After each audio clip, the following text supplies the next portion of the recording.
అందరికీ నమస్కారం అండి. మా అత్తమ్మకు స్వాగతం. ఈరోజు అటుకులతో టీ టైం స్నాక్స్ చేస్తున్నానండి. ఎలా చేయాలో చూపిస్తానండి. ముందుగా అటుకులు ఇలా చిల్లులు జల్లించుకోవాలండి. అలాగా జల్లించుకుంటే ఇందులో ఉన్న పొట్లాచి చిన్న చిన్న ముక్కలు ఉంటే వచ్చేస్తాయండి. జల్లించుకుని పక్క పెట్టుకోవాలి.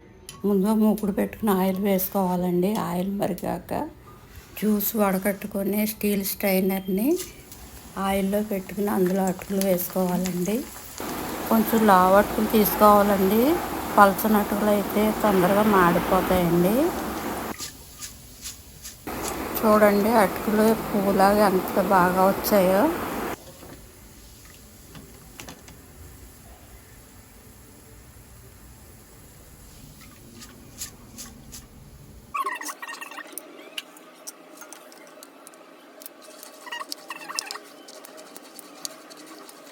కొన్ని జీడిపప్పులు వేసుకోవాలండి.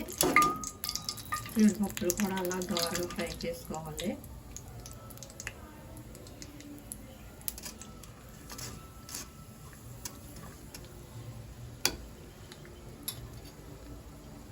ఇప్పుడు కొంచెం శనగపప్పు కూడా వేయించుకోవాలండి.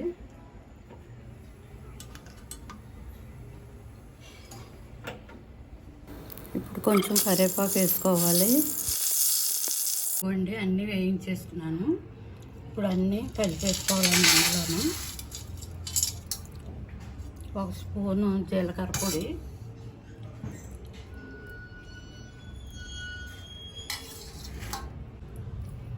కొంచెం పసుపు, సరిపడగా సాల్ట్ వేసుకోవాలండి. టేస్ట్కి సరిపడగా సాల్ట్,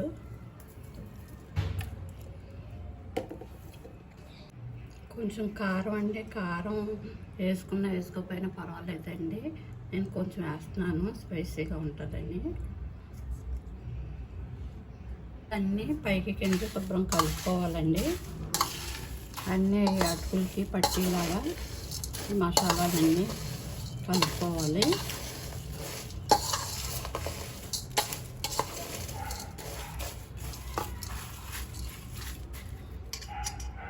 ఇలా గట్టి మూతన్న డబ్బాలో వేసుకుని స్టోర్ చేసుకుంటే ఎన్ని రోజులైనా నిల్వ ఉంటుంది. పిల్లలకి స్కూల్ నుంచి వచ్చిన వెంటనే కూడా పెట్టొచ్చండి. ఒకసారి ట్రై చేసి చూడండి.